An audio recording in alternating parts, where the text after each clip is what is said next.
Ya, ini saya sempat melarikan diri dari rapat. Mungkin nanti tidak penuh saya memberikan pada Anda, tetapi slide yang ada nanti saya akan berikan pada Anda. Gitu ya. Nah, yang kita bahas saat ini adalah peradaban Islam sebagai agama baru dari Timur Tengah. Kalau kemarin kita bicara tentang Kristen Latin, ya, bagaimana konflik yang terjadi di Kristen Latin, kemudian Kristen Ortodoks atau Kristen Protestan, ya, bagaimana konflik intern dan ekstern yang menyertai kehidupan lini kehidupan masyarakat yang dipengaruhi besar sangat dari hal tentang keuskupan, kegerejaan, dan tidak ada bedanya, tidak nyaris jauh dengan peradaban Islam. Ya, begitu lelahnya saya membaca referensi tentang peradaban Islam, dan ternyata intrik-intrik internnya jauh lebih rumit dibandingkan dengan Kristen, ya, atau Nasrani, Katolik, Kristen, Katolik maupun Kristen Protestan, ya. Sama halnya dengan yang terjadi di peradaban Islam yang muncul pada abad pertengahan di Eropa saat itu, ya. Jadi yang akan kita bicarakan atau yang kita bahas tentang peradaban Islam itu periodisasinya ada 3 bagian besar. Itu yang pertama masa kenabian Muhammad, kemudian masa kekhalifahan Khulafaur Rasyidin, ya, dan yang ketiga masa kekhalifahan dinasti. Nah, Anda bayangkan kalau dinasti itu sudah erat kaitannya dengan apa coba? Ketika bicara dinasti, itu erat kaitannya dengan apa? Ada yang tahu nggak? Ketika bicara dinasti, itu kaitannya pasti dengan titik. Dengan apa? Kerajaan. Ya, ketika bicara dinasti itu erat kaitannya dengan kerajaan. Nah, Anda bayangkan ketika Eropa abad pertengahan kemarin, salah satu kehancuran Romawi Barat itu adalah banyaknya dinasti yang muncul sebelum Romawi Barat jatuh, ya, pun yang terjadi dengan peradaban Islam pada saat itu. Banyaknya dinasti yang muncul ini menjadi awal justru kehancuran dari peradaban Muslim, ya, peradaban Islam yang ada saat itu masa Eropa abad pertengahan. Kita bicara Eropa abad pertengahan saat itu, ya. Nah, peradaban Islam, nah, ini muncul sebagai sebuah agama baru, ya, agama baru setelah kekaisaran Romawi. Jadi ketika Romawi pada masa Romawi itu ada 2 agama besar di sana yang dia akhirnya mampu menggeser hampir mampu menggeser budaya pagan atau alam kosmologi kedewaan masyarakat saat itu. Agama Kristen baik Latin maupun yang Protestan mampu menggeser budaya pagan, ya. Nah, ketika Kristen atau Romawi jatuh, Romawi runtuh, muncullah yang menjadi agama baru di sini adalah agama Islam. Jadi sekitar kurang lebih abad ke-7, ya. Nah, Islam ini konon dibawa oleh pedagang kaya dari Mekah, ya, di dekat Laut Merah yang bernama Muhammad, ya. Nah, Muhammad ini adalah pemimpin spiritual. Pada zamannya dia mampu memadukan pada zamannya ya, dia mampu memadukan aspek agama, politik, militer, itu semua dipadu dengan kekuatan spiritual. Ya, jadi dia tidak hanya berperan sebagai ranah teolog, ya, ranah keagamaan, namun pada ranah moral dan etika. Pedomannya adalah Al-Quran, ya, dan ini sampai dia wafat pun tetap dipertahankan keasliannya, ya, baik dari segi bahasa maupun isi, ya. Muhammad yang notabene terlahir seorang buta huruf, ya, dia lahir di Mekah. Pada masanya Mekah ini merupakan wilayah yang jauh dari pusat perdagangan, pusat seni maupun pusat ilmu pengetahuan. Ya, ini Mekah pada zamannya. Ya, jangan melihat Mekah sekarang, tapi melihat Mekah pada zamannya. Ya, dari aspek politik ini Muhammad mampu menyatukan suku-suku terbelakang Badui, bukan Badui yang di Jawa Barat, bukan ya, tapi Badui yang ada di Arab saat itu. Siapa mereka? Jadi kalau dilihat di gambar itu seperti ini, ya, mereka itu adalah pendekar, ya, ahli perang, ya, dari padang pasir. Mereka berperang dengan gagah berani. Dan mereka ini sangat mudah bertengkar. Ya. Jadi sangat mudah bagi mereka untuk bertikai satu sama lain. Ya.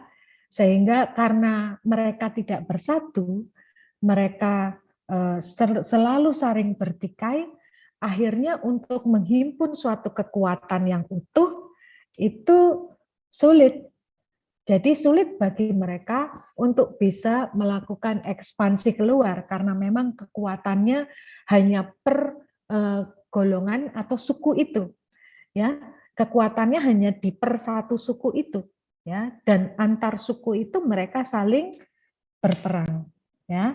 Nah, namun sejak kehadiran Muhammad di sana, nah, persaudaraan antar suku di sana itu mampu disatukan oleh Muhammad. Ya, dasarnya apa?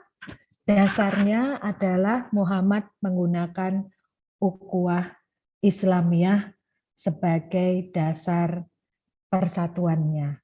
Ya, nah, dari keberhasilan politis yang dilakukan Muhammad inilah, jadi akhirnya suku-suku Badui ini, pendekar-pendekar dari padang pasir ini berhasil bersatu. Nah, mereka berhasil bersatu dan akhirnya berhasil melakukan ekspansi wilayah. Ya, awalnya ke Persia, ya, dan kemudian menyebar ke Bizantium, dan akhirnya menyebar lagi ke Afrika Utara, sampai akhirnya ke Samudra Atlantik, sampai titik dia mampu menyeberangi Selat Gibraltar dan berhasil menguasai kerajaan Visigoth di Spanyol. Visigoth Anda bayangkan yang kemarin peristiwa kemarin itu bagaimana konflik ekstern yang dihadapi oleh Bizantium saat ini, bahwa Visigoth ini tidak mudah untuk ditaklukkan. Nah, ini oleh pendekar-pendekar suku Badui yang bersatu ini menjadi sebuah kekuatan prajurit Muslim pada saat itu, berhasil melakukan ekspansi ke wilayah-wilayah ini. Ya, nah, sehingga pada masanya pada masa abad pertengahan, ada 3 fusi pewaris peradaban Romawi, yakni Kristen Latin atau Kristen Katolik, kemudian Bizantium atau Kristen Protestan, dan yang terakhir adalah peradaban Islam. Peradaban Islam menjadi bagian besar dari peradaban Romawi, ya, menjadi bagian besar bagaimana mereka wilayah-wilayah Romawi ini berperang untuk menghadapi kekuatan besar dari prajurit Muslim yang ada di Romawi, hingga akhirnya ketika Romawi ini runtuh dikuasai oleh prajurit Muslim, yang terjadi adalah akulturasi budaya antara Muslim dengan peradaban Barat. Nah, ini menyebabkan ada munculnya 3 fusi peradaban pewaris Romawi. Jadi Muslim berperan besar di sini. Ya. Nah, yang pertama kita bahas tentang masa kenabian Muhammad. Ini 570 sampai 632 Masehi. Ya. Dia dilahirkan sebagai bangsawan lokal Arab suku Quraisy. Jadi 6 tahun sudah yatim piatu, dia tinggal bersama pamannya Abu Thalib, dan kemudian membantu pamannya untuk mengembala kambing dan berdagang. Ya, konon di usia 25 tahun dia memutuskan untuk menikahi janda. Namun janda itu janda kaya, ya, janda kaya dari Mekah, ya, yang memiliki relasi niaga dengan Romawi Timur saat itu. Jadi apa namanya, dia itu pedagang besar dari Mekah yang relasinya itu relasi dagangnya itu bersama sampai ke Bizantium. Ya. Nah, dia menikahi Siti Khadijah. Namanya Siti Khadijah binti Khuwailid, ya. Dan di usia 40 tahun Muhammad sudah tidak berpikir tentang keduniawian, ya. Tetapi dia cenderung melakukan pertapaan, ya, melakukan perenungan di Gua Hira, hingga akhirnya mendapatkan wahyu, dan singkat kata ini menjadi penanda kenabian monoistik setelah Isa alaihissalam dan mengawali periode agama Islam. Ya, pada masa sebelum memasuki masa Islam, ini ada namanya peradaban masa pra-Islam, ya, di mana masyarakat di sana di wilayah Gurun Arab itu masih menganut budaya pagan, ya, alam kedewaannya itu masih sangat kuat, termasuk Muhammad sendiri sebelum mendapatkan wahyu itu, ya. Hanya di pusat kota-kota besar Arab saja yang masyarakatnya sedikit lebih maju itu menganut paham monoistik, ya. Dan akhirnya seiring perjalanan waktu Muhammad meninggalkan kepercayaan lamanya, kemudian dia mengenalkan agama baru yang bernama Islam. Maknanya, makna harafiahnya itu adalah selamat atau menyerah. Selamat itu maksudnya apabila manusia hidup itu mereka menggunakan landasan hidupnya itu Al-Quran, ya, dia akan selamat dunia akhirat, ya. Atau menyerah di sini maksudnya adalah pasrah kepada Allah Subhanahu wa taala, pada Tuhan yang Maha Esa, ya.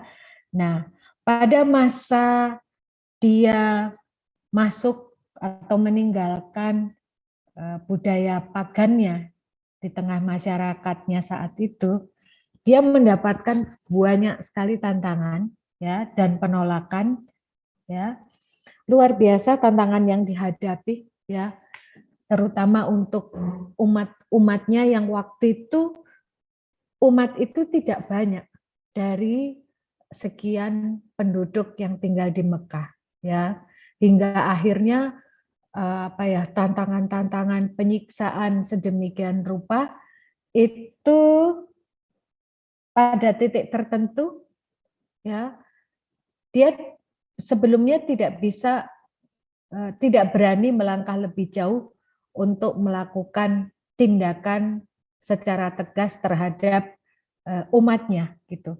Karena pada masa itu Muhammad merasa dia tidak bisa bertindak dengan hal atau kejadian-kejadian yang ada di hadapannya selama dia belum mendapatkan perintah berupa wahyu dalam tanda kutip, ya, hingga akhirnya tidak lama setelah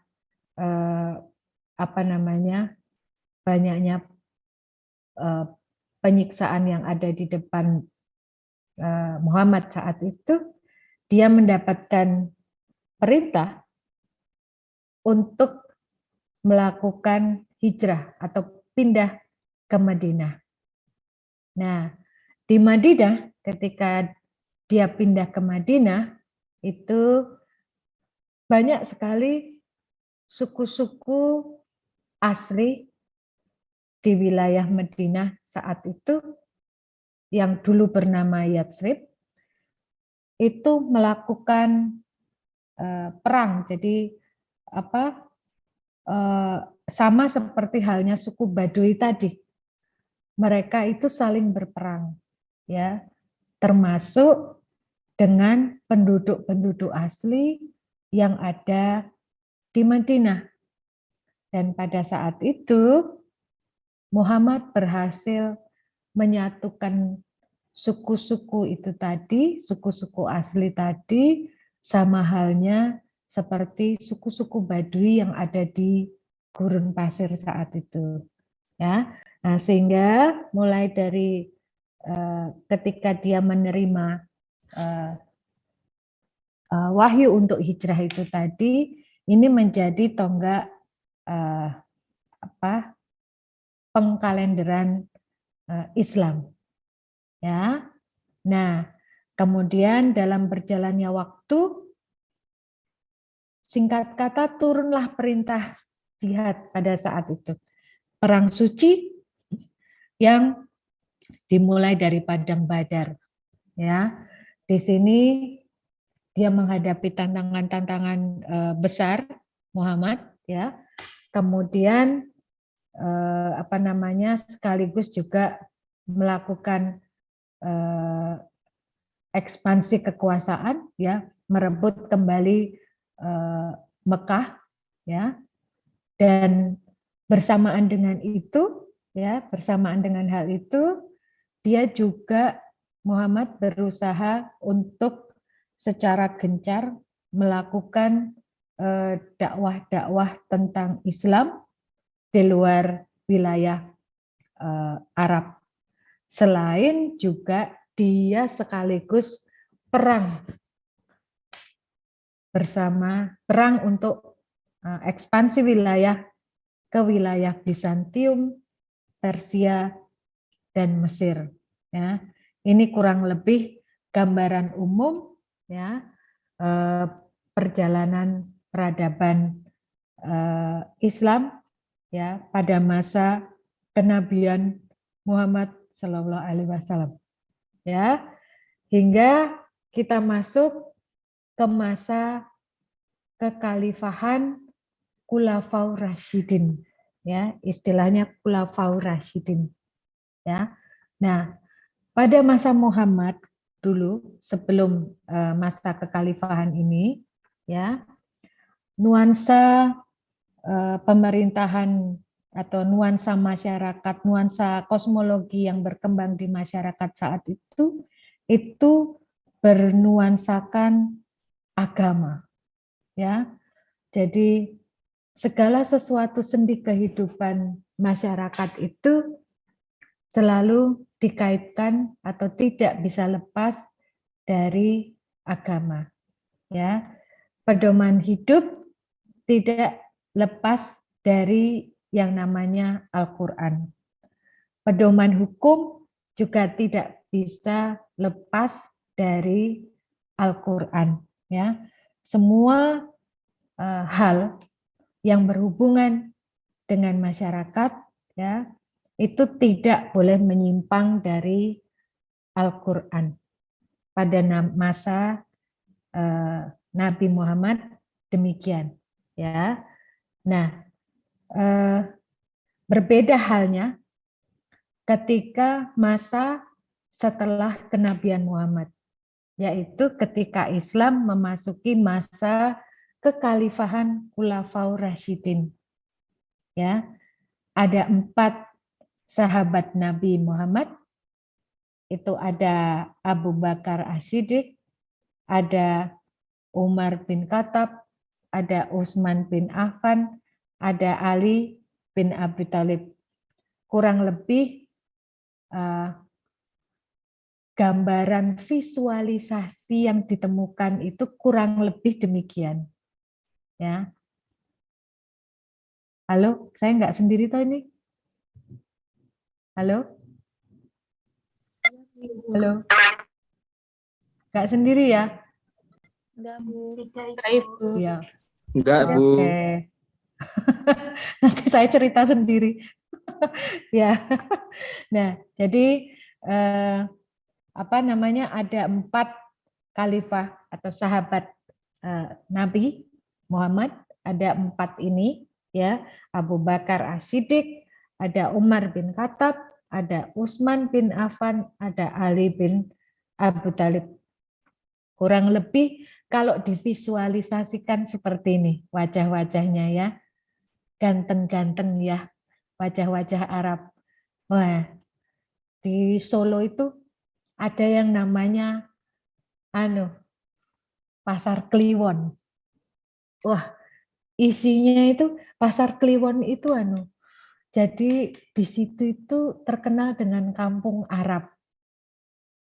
Wah, saya kalau lewat di situ, wah itu kanan kiri toko itu isinya itu pusat oleh-oleh haji dan umroh. Wah, begitu saya masuk, baunya bau parfum yang dibawa dari oleh-oleh haji. Wah, itu mumet kepala saya, nggak kuat saking wanginya. Ya, harumnya tuh harum apa ya? Harum rempah mungkin rempah yang ada di Mekah. Bukan, saya nggak tahu. Mudah-mudahan bukan berarti tubuh saya banyak setannya ya. Jadi mumet dengan bau Mekah gitu bukan ya. Nah itu di kanan kiri itu banyak sekali jual oleh-oleh haji dan umroh. Nah, itu terkenal dengan kampung Arab. Wah, itu banyak sekali keluarga Arab tinggal di sana karena memang kampung Arab itu wajah-wajahnya itu ya wajah-wajah Arabian seperti ini gitu ya. Tinggi-tinggi. Kalau menurut saya ganteng-ganteng itu karena memang rasnya kan berbeda dengan ras Indonesia ya. Jadi saya lihat itu wah apik-apik ya. Dan perempuannya cantik-cantik ya. Wah, luar biasa. Nah, ini kurang lebih wajah-wajahnya divisualisasikan, sahabat-sahabat Nabi itu kurang lebih wajahnya demikian ya, wajahnya seperti ini. Jadi ada 4 sahabat Nabi yang menjadi khalifah yang memerintah pada saat itu, memerintah Muslim pada saat itu dengan kurun waktu yang berbeda-beda. Ya, masalah yang dihadapi juga berbeda-beda. Ya, intrik-intrik politik yang terjadi juga berbeda-beda, sangat sangat bergejolak di dalamnya. Ya, nah, yang pertama Abu Bakar As-Siddiq. Ya, Abu Bakar As-Siddiq. Dia hanya memerintah yang paling ini, yang paling singkat, kurang lebih 2 tahun saja. Ya, dia ini konon adalah sahabat terdekat sekaligus ayah mertua dari Rasul. Ya, dia terkenal sebagai khalifah yang demokratis. Ya, nah pada masa kenabian Muhammad ini corak nuansa masyarakat yang berkembang di masyarakat itu adalah teokrasi. Jadi seperti yang saya katakan di depan tadi, secara keseluruhan itu tidak lepas lini kehidupan masyarakat itu dari Al-Quran. Nah, ketika Abu Bakar As-Siddiq itu berbeda coraknya. Ada tambahan satu. Dia menggunakan sistem musyawarah atau demokratis. Ya, jadi dia memix atau mencampur itu teokrasi plus demokrasi. Jadi landasan hukum kehidupan masyarakat, seluruh kehidupan masyarakat itu Al-Quran, juga hadis, plus, nah ada plusnya. Plusnya adalah musyawarah. Jadi pada masa Abu Bakar As-Siddiq, dia menggunakan atau mengedepankan sistem demokrasi teistis istilahnya. Jadi sistem demokrasi campuran, sistem pemerintah campuran antara agama plus musyawarah. Ya. Nah, walaupun dia memerintah selama 2 tahun, hanya 2 tahun, itu keberhasilan yang dicapai itu diantaranya adalah ini. Dia berhasil menumpas nabi palsu, kemudian menumpas pemberontakan kaum Ridah. Ini adalah orang-orang yang muncul karena di salah satu aspek ekonomi mereka itu adalah orang-orang yang menguasai perdagangan, tetapi menolak untuk membayar zakat. Ya, sedangkan pada masanya zakat itu merupakan bagian dari hukum yang ada dalam Islam. Ya, nah ini menolak kaum ini. Ya, kaum ini memberontak, menolak untuk membayar zakat.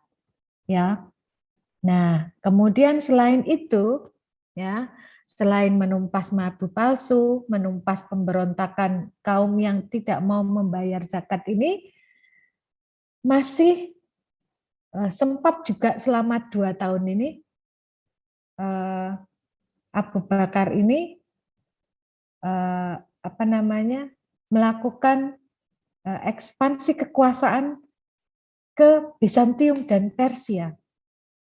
Ya, nah masih sempat melakukan ekspansi kekuasaan dan, nah ini, mengumpulkan Al-Qur'an ya dengan bantuan seorang ulama penghafal Al-Qur'an yang bernama Zaid Ibnu Sabit ya, karena memang pada saat itu konon Muhammad ini adalah masih buta huruf, sehingga konon wahyu-wahyu yang diturunkan kepada Muhammad itu dihafal. Jadi belum dituliskan, tetapi dihafal. Ketika perwahyu datang, itu wahyu datang sampai pada Muhammad, itu langsung diingat, kemudian diuraikan, dipelajari baik-baik oleh Muhammad. Tapi memang belum dituliskan pada saat itu.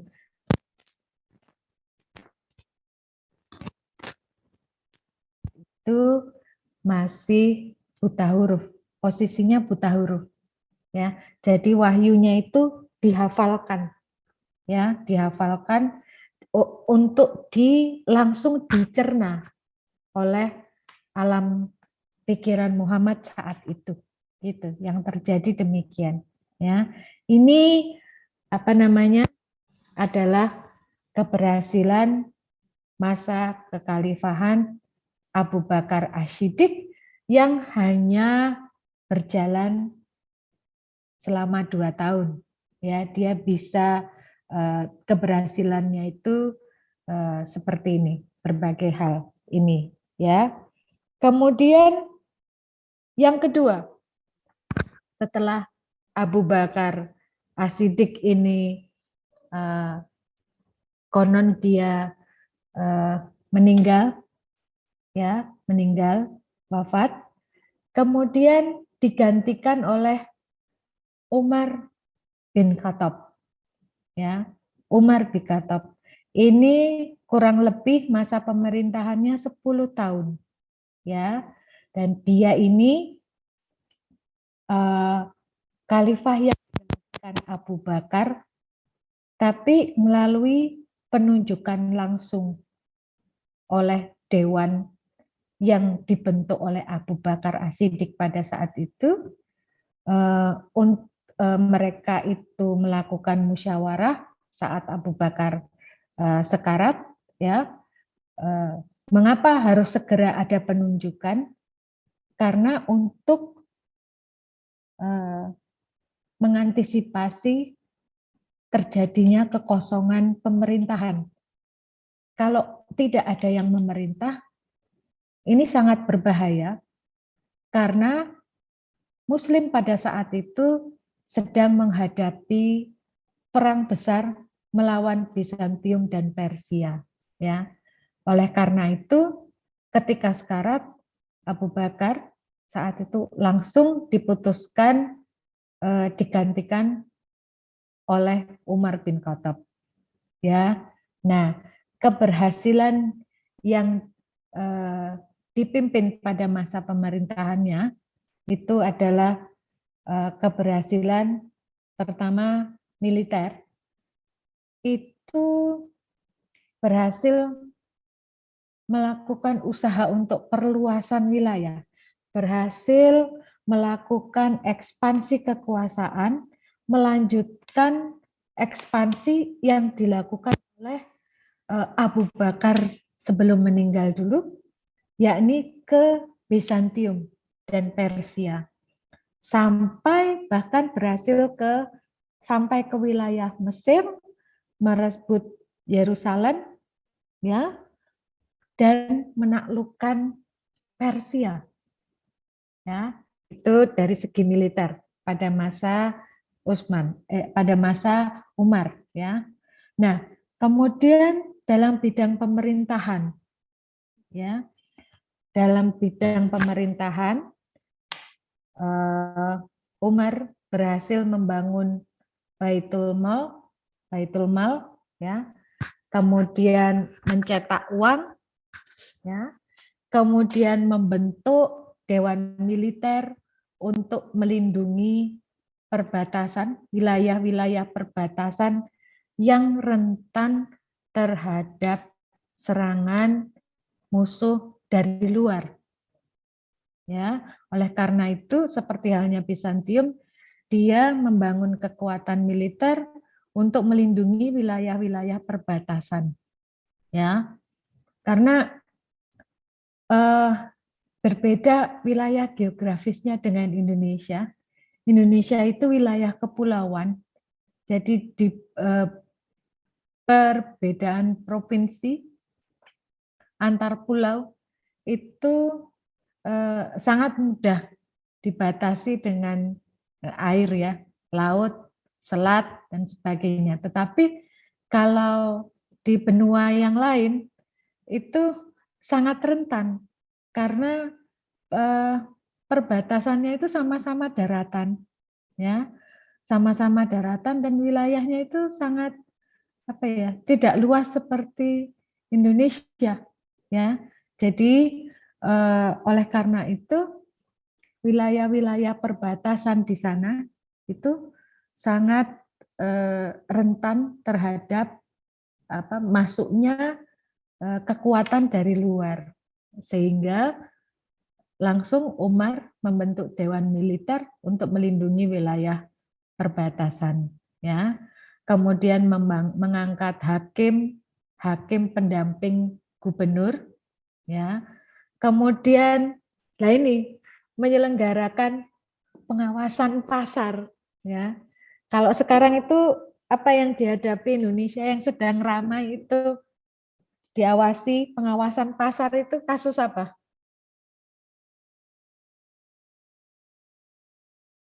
Minyak Operasi goreng. pasar. Ya, minyak goreng. Minyak goreng. Nah, pada masanya itu Umar itu sudah menyelenggarakan pengawasan pasar, ya. Jadi segala hal yang diperdagangkan di pasar itu sudah ada pengawas sendiri yang diangkat untuk menjaga stabilitas kondisi pasar bagi masyarakatnya, ya. Ada pengawasan pasar, ya. Kemudian merevisi undang-undang properti. Waduh, Anda tahu properti nggak? Tahu properti?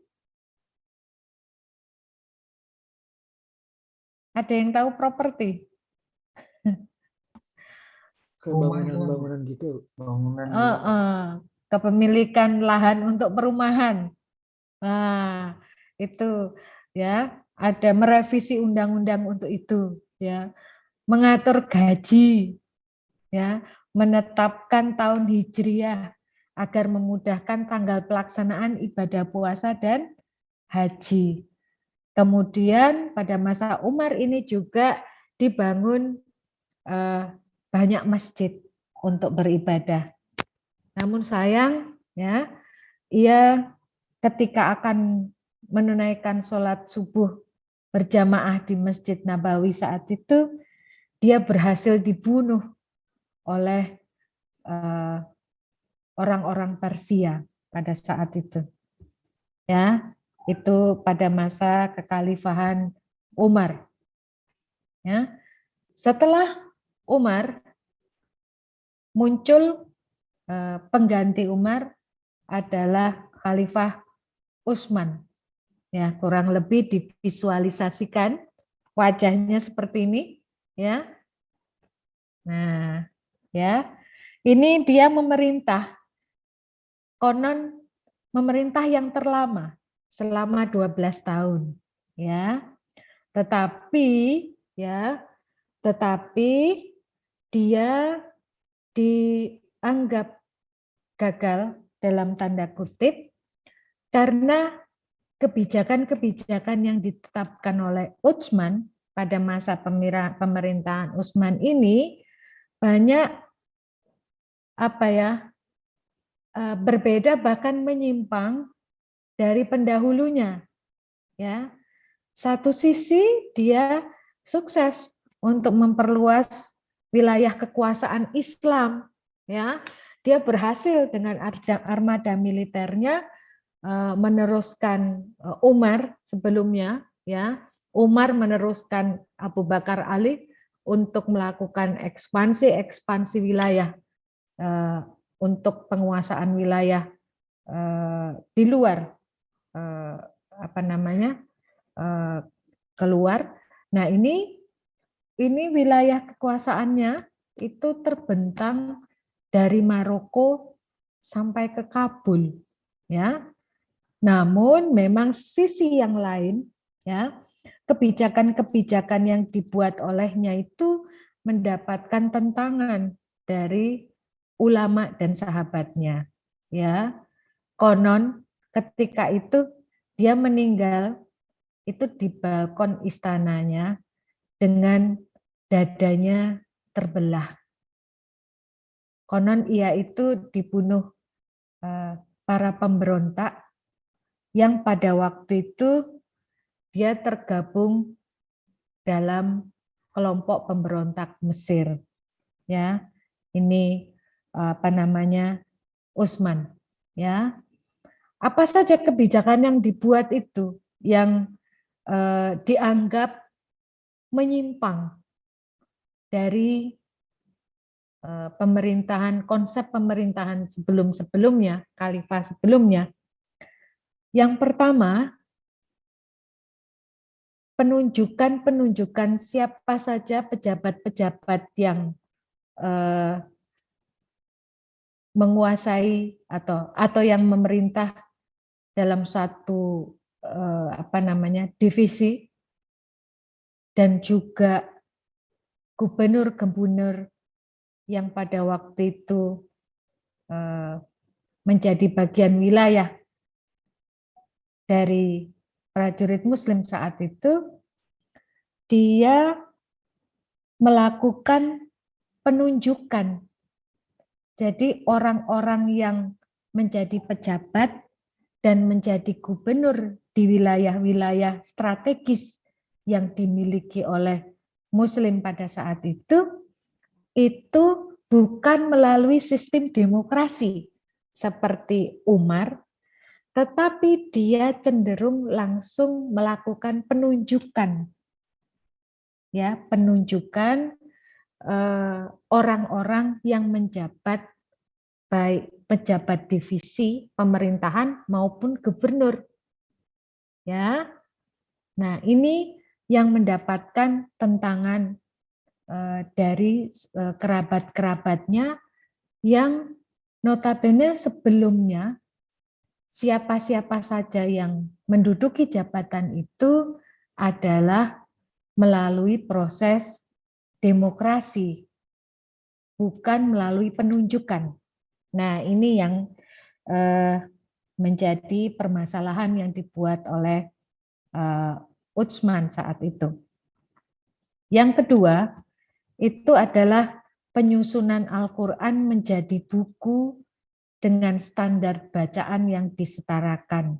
Nah, ini banyak dihujat oleh kalangan ulama saat itu, ya, karena dianggap menodai kesakralan dari Al-Quran. Ya, menurut doktrin yang lama itu Al-Quran itu hanya disimpan di dalam hati untuk dihafalkan, ya. Lalu setelah dihafalkan, difahami esensi setiap ayatnya, ya. Tidak dibentuk dalam bentuk tulisan, kemudian akhirnya dilakukan penyeragaman terhadap penyeragaman terhadap standar bacaan, ya. Tetapi maksud Utsman saat itu bukan tanpa alasan dia melakukan kebijakan saat itu, karena dia menemui tidak satu atau dua kali selama melakukan ekspedisi itu sama-sama kalangan umat Islam ketika dia mencoba membaca dan ternyata yang dibaca itu mempunyai makna yang berbeda ketika dia membaca. Lah ini akhirnya membuat banyak sekali memicu perdebatan. Dari perdebatan yang tidak ketemu itulah akhirnya memunculkan ketidakrukunan antar umat Islam sendiri. Ya, jadi misalnya bacaan Amin, tulisan A, M, I, N itu artinya sudah berbeda dengan tulisan A, A-nya 2, M-nya 1, I-nya 1, N-nya 1. Itu sudah berbeda. Apalagi dengan Amin yang A-nya 2, M-nya 1, I-nya 2, N-nya 1. Membacanya juga berbeda, apalagi artinya juga berbeda. Nah, ini maksud dari Utsman sebetulnya pada saat itu, ketika masa Umar mencoba menuliskan itu, ya, walaupun dia juga banyak tentang tantangannya, ya, banyak yang menentang dia, tetapi dia merasa perlu, ya, karena menurut Umar saat itu memang ketika masa Nabi belum mengenal baca tulis, oleh karenanya masih Al-Quran ayatnya itu dihafalkan, ya, kemudian difahami esensi ayat per ayat, sehingga ayat itu turun satu persatu, satu ayat turun dihafalkan, difahami esensinya, kemudian satu ayat lagi turun dihafalkan esensinya, seperti itu. Nah, kemudian pada masa Umar saat itu mencoba mengumpulkan ayat per ayat untuk bisa dituliskan. Nah, pada masa Utsman ini dilakukan penyeragaman terhadap standar bacaan dan tulisannya, gitu ya, terutama standar bacaannya, karena yang ditemui di lapangan oleh Utsman saat itu adalah banyak terjadi ini perbedaan dan ketidakrukunan antar umat Islam saat itu untuk memahami tentang esensi dari tulisan ayat per ayat dalam Al-Quran itu, ya. Jangankan saat itu, kalau Anda melihat saat ini itu banyak sekali majelis tafsir Al-Quran. Sampai dengan saat ini, setiap seminggu sekali, terutama hari Minggu pagi, kalau nggak salah ada itu di dekat Mangkunegaran di Solo itu ada majelis tafsir Al-Quran. Itu Al-Quran itu selalu dikaji dan terus-menerus dikaji. Karena apa? Karena apa yang ada di dalam Al-Quran itu penuh dengan pesan-pesan yang bersifat simbol, ya, sehingga sangat perlu bagi umat Islam untuk selalu bisa mengkaji tentang tafsir, ya, untuk bisa mengkaji atau memahami lebih dalam tentang esensi dalam setiap ayat yang ada di dalam Al-Quran, ya. Jadi oleh karena itu, atas dasar inilah sebetulnya Utsman membuat standar bacaan yang disetarakan, ya. Walaupun hal ini juga ternyata mendapatkan hujatan yang besar dari kerabat dan umat Islam pada waktu itu, yang menurut mereka itu terutama kalangan ulama ini dianggap menodai kesakralan dari Al-Quran, gitu ya. Itu yang dihadapi khalifah-khalifah pada masa setelah Muhammad, ya. Nah, khalifah yang keempat itu ada Khalifah Ali bin Abu Thalib, ya. Nah, pada masanya ini ada masa namanya Islam itu masuk dalam masa gelap Islam. Itu karena banyaknya konflik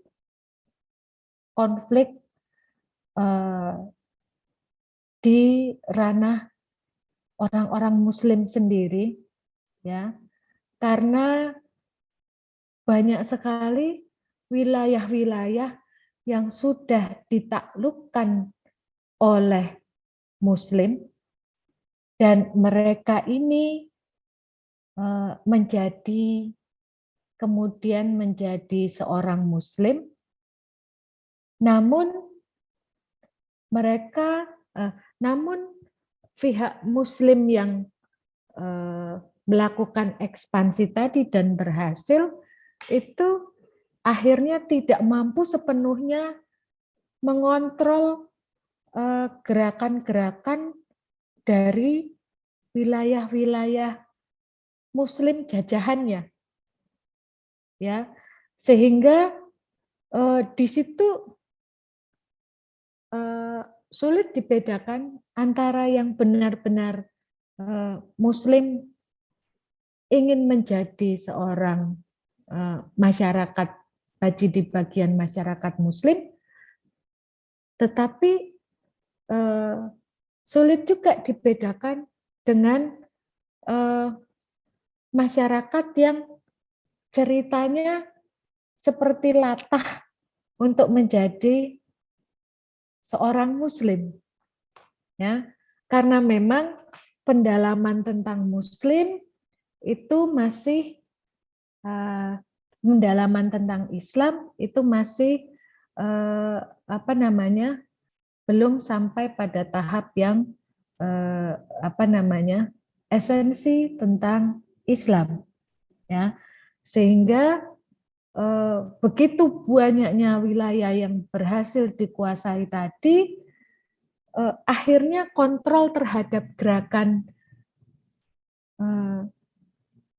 wilayah masyarakat yang dikuasai itu tadi tidak bisa penuh, tidak bisa maksimal, ya, sehingga sulit membedakan mana yang benar-benar Islam, mana benar-benar masyarakat yang ingin menjadi Islam, sudah menjadi Islam, dan mana yang pura-pura memanfaatkan kesempatan yang ada untuk menamakan dirinya sebagai masyarakat Islam. Nah, akhirnya ini menjadi kekacauan politik yang luar biasa pada saat itu, pada masa itu, dan banyak sekali menimbulkan suksesi, ya, bahkan konflik-konflik intern, intrik-intrik intern itu menyebar di sini, ya, banyak sekali karena tidak terkontrol tadi dengan baik wilayah-wilayah kekuasaan Muslim yang berhasil dikuasai, mungkin dia bisa menguasai, tetapi setelah dikuasai, nah, koordinasi kontrol terhadap wilayah-wilayah itulah yang mungkin kurang untuk dipersiapkan saat itu, ya. Nah, pada masa itu juga muncul banyak suksesi gitu ya pada masa pemerintahan Ali di sini ya. Nah, dia salah satunya yang menyebabkan konflik internal saat itu adalah begini. Ali mencoba untuk mengembalikan pemerintahan seperti masa sebelumnya. Jadi yang pada masa Utsman dulu, orang-orang yang menjadi kepercayaan dia adalah hasil tunjukan dari Utsman, itu mereka ditarik kembali oleh Ali pada saat itu. Ya, jabatan-jabatan itu dilepas, diperintahkan oleh Ali untuk dilepas semuanya, termasuk gubernur-gubernur yang ditunjuk oleh Ali yang ditunjuk oleh Utsman saat itu harus melepaskan jabatannya. Ya, kemudian tanah-tanah yang sudah dibagikan oleh Utsman kepada orang-orang yang ditunjuk oleh dia, kepada orang-orang terdekat dari Utsman saat itu yang diberikan tanah, ya, itu oleh Ali diminta tanah-tanah yang diberikan itu untuk dikembalikan kepada negara.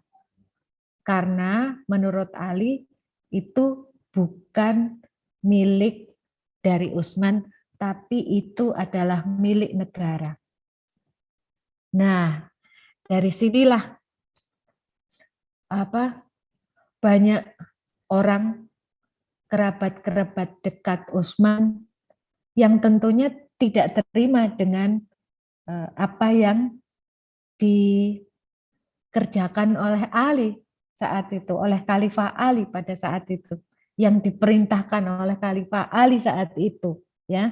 Anda bayangkan, ya, pejabat-pejabat itu sudah menjabat dalam satu divisi, sudah menjadi gubernur, ya, mendapatkan gaji, mendapatkan fasilitas, masih diberikan tanah, ya.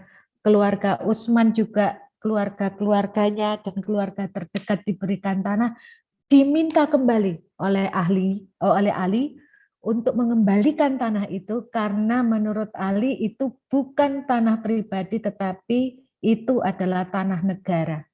Jadi harus dikembalikan kepada negara.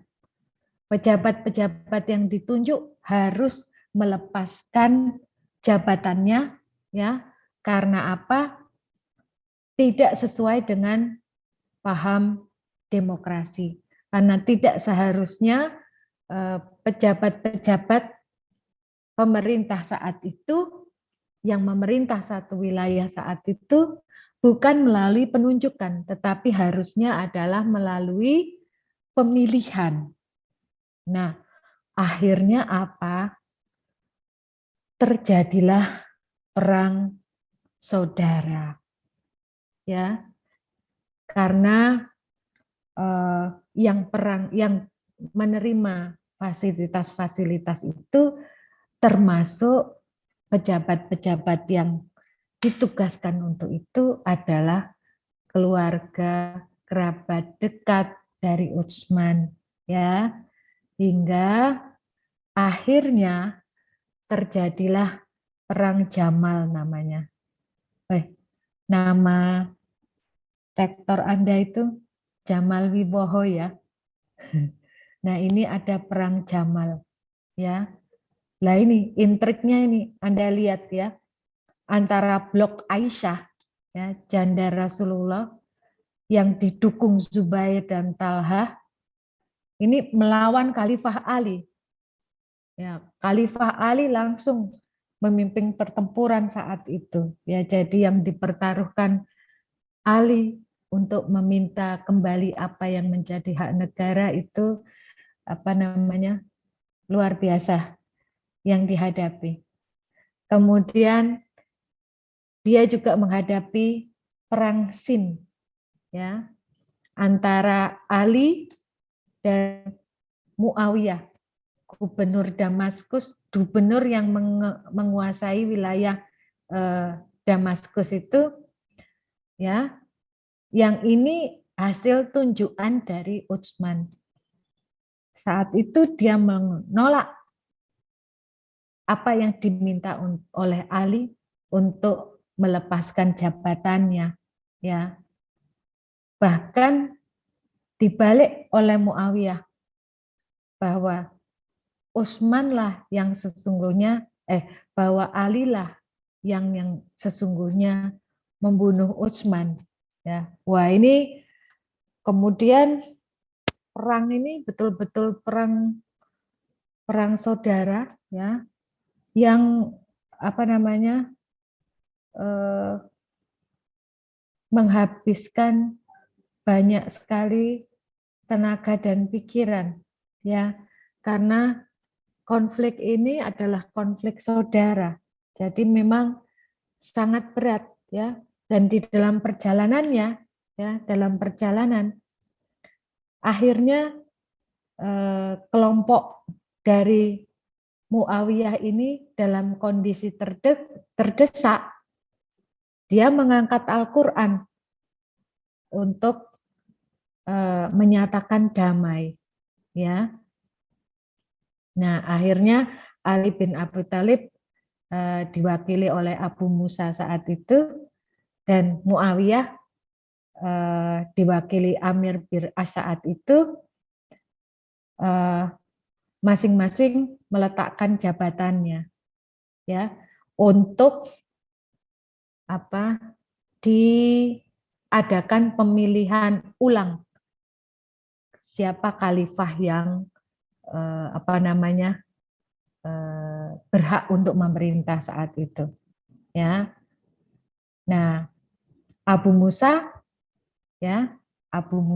di sini, ya, Ali bin Abi Thalib, Abu Musa ini wakilnya, ini menurunkan jabatannya.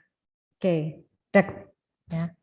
Lah, kubu dari Muawiyah saat itu melihat kekosongan, melihat kesempatan ketika Ali ini menurunkan jabatannya, kesempatan ini tidak dilepaskan oleh Muawiyah, ya. Justru Amir ini yang tadinya asisten, yang dia berperan sebagai wakil dari Muawiyah, itu justru dia saat itu mengangkat Muawiyah sebagai khalifah. Nah, tetapi mungkin posisi Ali pada saat itu sudah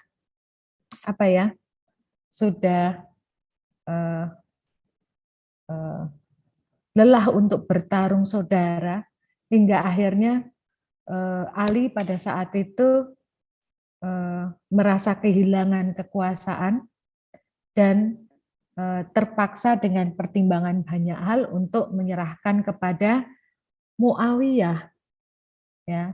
Namun ada banyak golongan yang tidak terima dengan sikap Ali yang seperti ini, ya.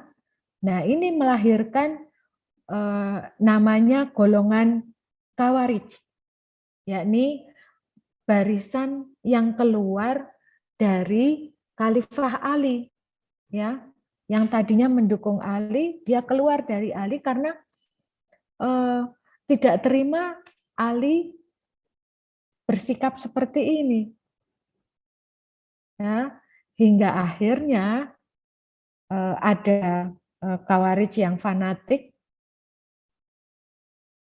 dia membunuh Ali.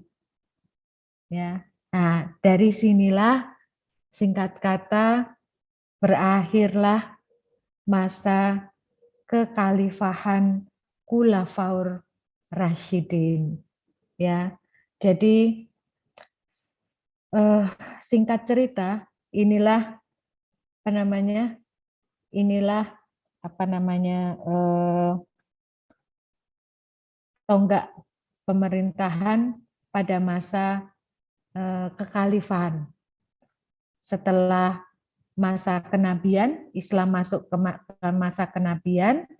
Nah, masa berikutnya setelah Nabi Muhammad Shallallahu Alaihi Wasallam itu meninggal, masuklah para sahabat Nabi yang memerintah dalam sebuah periode yang berbeda, ya, dengan masing-masing kebijakan dan juga konflik-konflik ekstern dan intern yang ada di dalamnya, ya. Nah, nanti yang berikutnya kita akan masuk masa setelah kekhalifahan Khulafaur Rasyidin, itu adalah masa pemerintahan dinasti, ya, yang ceritanya tentunya tidak lepas dari dinasti dari kekhalifahan Ali ini, yakni Muawiyah. Nah, di situ nanti pada masa kekhalifahan dinasti ini itu ada dua, ada dinasti Umayyah dan ada dinasti Abbasiyah, ya. Nah, nanti berikutnya saya akan berikan penjelasan tentang ini, ya. Nah, itu dari saya. Halo. Hadir, Bu. Ya, itu dari saya. Dan nanti selanjutnya saya akan kita akan masuki masa bagaimana Islam, peradaban Islam pada masa dinasti, ya, setelah Khulafaur Rasyidin, ya, masuk ke pemerintahan dinasti. Yang namanya dinasti itu sudah pasti berkaitan erat dengan hal kerajaan. Oke, begitu dari saya hari ini. Nanti kalau ada pertanyaan lewat lewat chat Japri juga enggak apa-apa ke saya. Ya, begitu dari saya. Gitu dulu. Oke. Dari saya gitu ya. Baik, Bu. Halo. Nah. Ya. Iya, ini bulan puasa. Tenang saja, ya. Oke, ini tadi sudah difoto belum semuanya? Sudah, Ibu. Sudah tak kirim di grup. Oh, sudah. Oh ya. Makasih ya, Damar.